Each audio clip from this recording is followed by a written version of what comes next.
Hello everyone and welcome to this video on 5.7 crisis management and contingency planning, and there's one video in this chapter.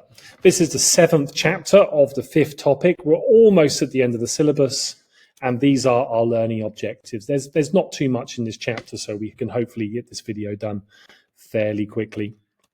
So the first thing to do is look at the difference between crisis management and contingency planning. Crisis you've probably heard of before. So a crisis is when something bad happens. Crisis management is therefore implementing some sort of plan of action when a damaging event happens.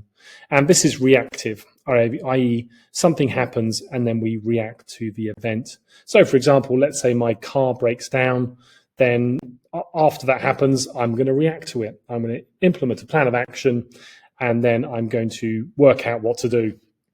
The opposite of that would be contingency planning. This is when we prepare a plan of action in advance in case a crisis or an emergency happens. And this is proactive. And what we do is we prepare plans in advance so that we can react better.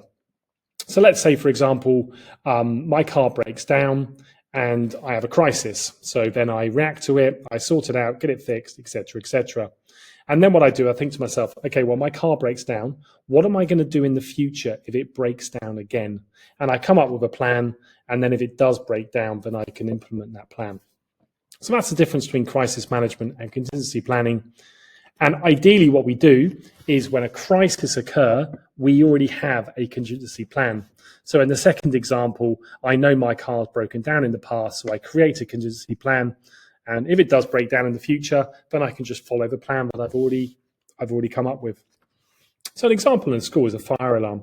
So a fire alarm is contingency planning. So if there was a fire, then obviously that would be a crisis. So what schools do is they come up with contingency planning. They say, well, if there's a fire, then we follow the fire protocol. And fire alarms are part of that protocol. So fire alarms are practicing situations in the event of a fire so that if it does happen, then we can be better at dealing with that crisis. Similarly, a business finds out its product is faulty. So this happens regularly for certain businesses. And most businesses will have a contingency plan. They'll go, okay, well, if there's a faulty product, then this is what we'll do. Similarly, what happens if customers stop buying one of our products? Well, hopefully businesses do this, and probably not all businesses do it. But what this is doing is if customers stop buying one of our products, what are we going to do about it? And therefore, if it does happen, if there's a crisis, then we've got some sort of plan so that it can kind of reduce the impact, the negative impact of that crisis. So on to the second learning objective is the following factors that determine effective crisis management. So what are the factors that determine whether a business reacts well during a crisis? So there are 4 of these to look at. The first one is transparency. So transparency is basically being honest about what's happening and not hiding important information. So what this is saying is if there's a crisis, let's say, for example, there's a problem with a product, this would therefore be telling consumers there's a product rather than trying to hide it. Secondly, would be communication. So this is, again, if there's a problem with the product, then what we would do is we'd be proactive and we would communicate with consumers or whatever the problem is, who the relevant stakeholders would be, being proactive and telling them about it and being transparent. And that builds trust. And then there's speed, so how quickly we react to the crisis and how quickly we make decisions. And social media has had a really, really big impact on this. So these days, if something bad happens as a crisis, if it's something that somebody sees, then this maybe goes on social media. So businesses have to react much quicker than before social media so that they can kind of stay ahead of the story and control it.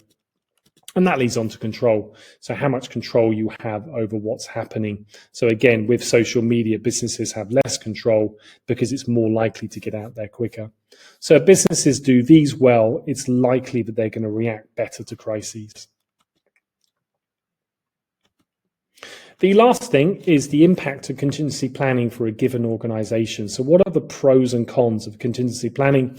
Remember, for contingency planning is making a plan in advance for all of the things that could happen, all of the crises that could happen. So the advantages are that minimizes the damage, it minimizes the risk, so that if the crisis does happen, we've already got a plan. We already know what we're going to do about it. And this can hopefully reassure stakeholders. Safety, so it's going to reduce the damage to the business. With things like fire, then obviously it's going to reduce any sort of, it's going to help with safety during that situation. So therefore, there's going to be less damage to whatever situation happens, whatever crisis happens. The disadvantages are time and cost. So in order to have these contingency plans, then we're going to have to train staff, we maybe have some extra staff, we're going to need to update all of our stakeholders, and we're also going to have to spend training people, having meetings about this. So for fires, schools have fire alarms. So whenever there's a fire alarm, students will miss class, teachers will miss class, and therefore time is spent, and some employees will be in charge of the fire alarm. So obviously there's a higher cost to actually hire those people. So then the question is, should we have contingency plans, and what should we have contingency plans against? So we compare these two situations. Should a business have a contingency plan against an alien invasion? Should they have a contingency plan against a faulty product? Now, hopefully we can see that the first one is unlikely, the second one is likely. And the reason for that is the second one is far likelier. And therefore, the first one, yeah, I mean, any business can have a contingency plan against an alien invasion. But in this situation, the advantages are fairly small, because obviously the probability of an alien invasion is small, I think. But the disadvantages are high because all of the training costs. Faulty products are a lot more likely, so therefore it's much more likely that a business is going to do it. So therefore we need to compare the cost of doing contingency planning against the risk of not doing it. Now, one final comment here is I've changed my slides in the last few years. The ridiculous example at the moment is the alien invasion. It used to be, how about if we have a global pandemic where everyone has to stay at home because there's a disease going around the world? And obviously COVID happened, so I had to update my my slides. So what that kind of says is that all of these unlikely situations are still possible. But hopefully the alien invasion is not going to happen before you watch this video. That is...